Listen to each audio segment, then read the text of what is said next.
He's the best. He is the best. I look at the guy. Look at his age, 30 years old. Look at his strengths. Look at his size. Look at his height. Look at his dimensions for his division. Khamzat Chimaev is the best middleweight on the planet right now, as we speak. He's better, and it's not particularly close. Like, it's not really like this guy might beat him, and I don't think it's close. And of course, he has a fight coming up with Robert Whittaker, and I'm hearing people believe in Whittaker. Oh, Whittaker could do this. Whittaker could do, bro. First, let's just talk about, I want to talk about his resume first, because I feel like people are starting to, they don't really understand how good he really is. Like, from the crispy hairline to the strength to the muscles, like, this dude is ripped. He's huge. Like, he's actually a take, jokes aside. They talk about his wrestling, his grappling. Yes, that is beautiful. That's cool. The way he put GM3 to sleep. He only landed 4 strikes, and one of those strikes put him clean out cold. We know Khamzat has one punch power. So we seen that fight at 185. We saw that he does have one punch power ability. We saw that he was dangerous. Knowing as someone who only wrestles before that fight, we showed that he has not only powerful hands, but quick hands. His hand speed, like his size, his hand speed doesn't really make sense. It's almost like he's a little bit faster than you would think it normally is. I've seen clips of him shadowboxing, bro. His hand speed is fucking nuts. Like, he moves his hands a little bit faster than he probably should be moving it at that size. Now, GM3 hit him with approximately 0 strikes. We seen the fight with Leach, where he embarrassed Leach. Literally picked this dude up, walked him across the thing, slammed him on the ground, finished him. He ate a whopping 0 strikes in that fight too. So you're starting to see a common occurrence where, like, when needed, he won't even take damage. Like, I know people are glazing Whittaker. He's a great striker, but what good is striking if you're defending takedowns the whole time and you're wrestling the whole time? What good is striking if you get hit with one shot and you're already out, especially with Whittaker, who's kind of chinny right now? There's a lot of things that go into this. And then we saw him go through adversity for the first time against Burns. And that's when I feel like, I almost feel like the hype kind of went down a little in that fight, because it was 1-1 going to the second. And then before the second round ended, he kind of got dropped with momentum and all of that stuff. He was fatigued. He looked like he was about to die. But I'm telling you, I watched the third round recently, and watching it back, dude, I didn't realize how forward Khamzat was on the front foot, and Burns was literally backing up the entire third round. And Khamzat was walking through shots, he was landing shots.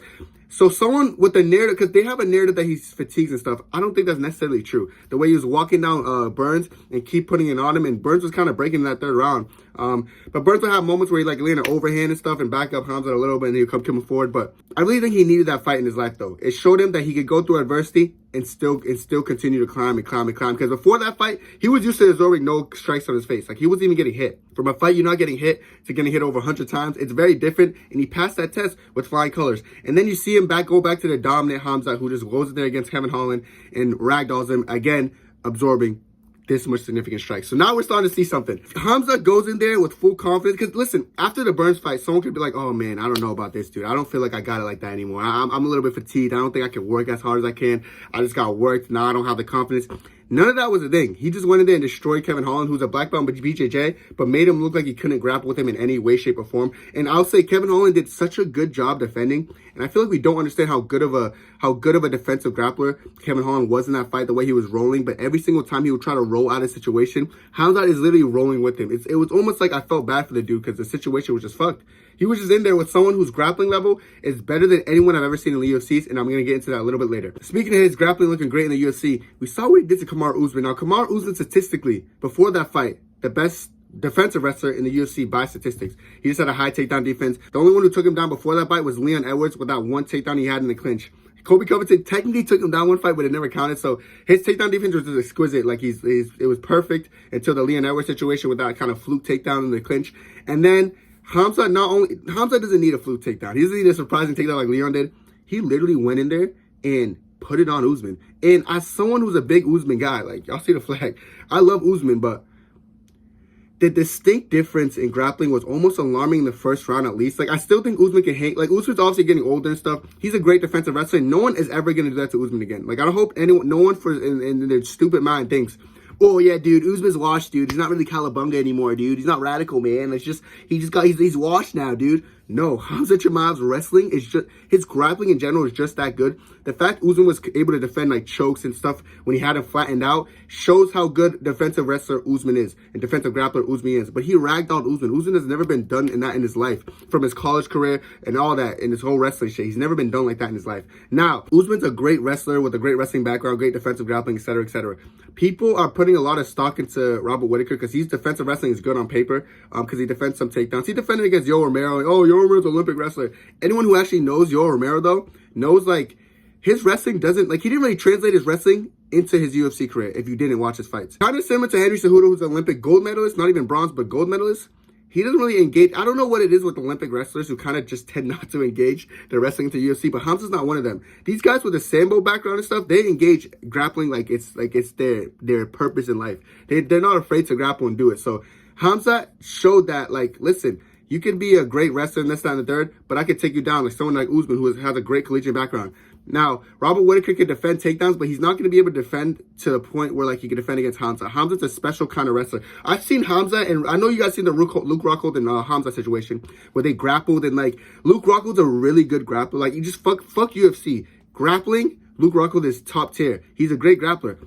But how much better Khamzat was than him, I was almost like, how good is Khamzat? Like, I didn't really have an answer to my question because I kept asking myself, is he really just this good at grappling? I don't think I've seen someone in UFC history, including Khabib, who's looked this great at offensive wrestling and grappling. Like, I've seen moments where Khabib went through adversity trying to score takedowns like in an open cage against like people like Conor, et cetera, et cetera. So far, I haven't seen that with Khamzat, and I could also argue that Khamzat has been against better defensive wrestlers. I think Usman's better at defending takedowns than Conor.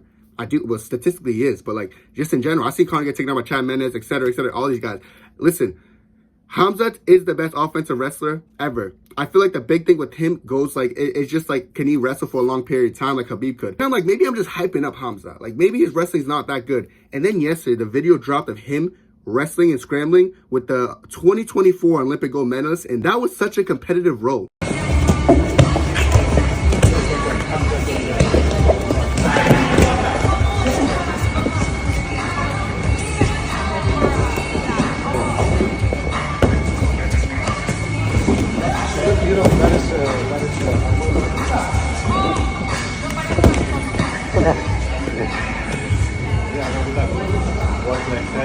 Like, Khamzat was putting himself in situations and moments like where he would have the better of the Olympic gold medalist. I don't think people understand how good of a grappler like that showed me that, like, he's better than I even thought he was. Like, I knew he was the best grappler, but when I would say it, people are like, oh, again, you're glazing, dude. Like, dude, stop glazing. Bro, I'm not glazing, bro. Like, I'm not even glazing him for having a perfect hairline and a strong aesthetic physique. I'm not even glazing that. I'm glazing how good of an offensive wrestler and grappler he really is. Because not only wrestling, it's not only that he can, I can wrestle good, dude. I could go in there and wrestle. His ability to, like, cinch in, like, submissions, too. It's like, his grappling in general is the best I've ever seen in the UFC. Now, something I want to address is gas tank problem. I always hear this. Oh, dude, he has a gas tank problem, bro. He's not really good like that, man. There's something wrong with the gas tank.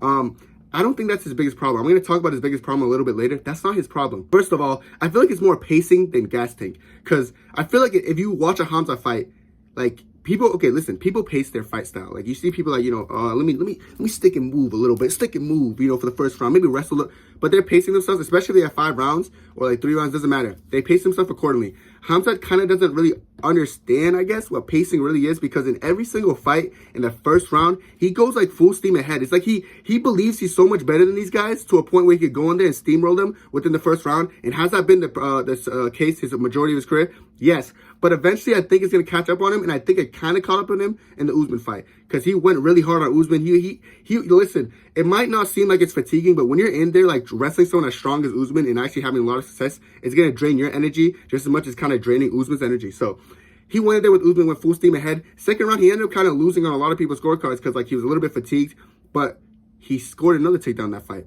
And then the third round, he was a little bit fatigued, but scored another takedown. What did that show me about Khamzat? Listen, yes, you have a pacing issue, dude. Yes, you have like maybe, I don't think it's a cardio, I think it's more pacing, but it shows me when you're fatigued and you already put all your eggs in one basket in that first round, you're still able to take them down. They keep saying, oh, dude, gas tank problem, man. Bro, if you had a gas tank problem, you wouldn't be able to take down someone as good as Kamaru Usman all 3 rounds. It just wouldn't have happened. It's just not a possibility. So yes, he might have people can paint it as a gas tank problem. It's not a gas tank, it's a pacing problem. But like, you're probably like, okay, so Kenny should switch up his pacing. No, I don't think he should, because the Usman fight showed me, yeah, even though he's tired, he can still take the guy like Usman down, and even have him flat on his back. Usman did get up like at the very end of the third round after getting control for like 2 minutes, but like, I don't think someone like Whittaker has the capabilities. I feel like Khamzat passed a really big test, and Usman getting fatigued after the first round and still being able to wrestle him every single round after that. So the gas tank problem isn't as significant as you guys make it to be, and I don't think he should even change his pacing. I just think that he should continue to train at altitude like he has been doing for this build up to this fight, training at altitude, but going full steam ahead and just letting his grit take over. Grit is when you're tired, you're fatigued, you don't think you have anything else in you, and you probably don't, but your mind keeps you going. You're still going to be on the front foot, outworking him, outpacing him, outdoing it. That's what he needs to be doing, and I feel like I don't mind that fight style. It might cut into his longevity because he's putting a lot on his body every time he steps in there, but if he's going in there and getting it done quickly like he probably could do against Robert Whittaker, then there's no problem there. There's no gas tank problem. But it's not even a gas tank or the pacing that's his biggest issue. In my opinion, his Achilles heel is literally his health. I feel like there's something up with him. I think it's someone said, he said himself, or someone on his team said it stems from him training too hard, which shows how much this guy wants it, first of all. But it's something to do with something's up with Khamzat, dog. When he gets sick, it's brutal sick. His face is swollen up to a fucking pope, and he looks he looks like death. So I'm it's deeper than just a gas tank problem. Maybe that correlates to his gas tank problem or whatever you want to call it. But I think there is something a little bit deeper that we're not seeing, that he's not really disclosing. That he might keep disclosed because maybe it could affect him actually fighting the UFC or something like that. So he's trying his hardest to keep it away from people or letting people know if there's some family history or something like that. So I don't know what it is, but I think that's his biggest problem. I don't think it's his pacing.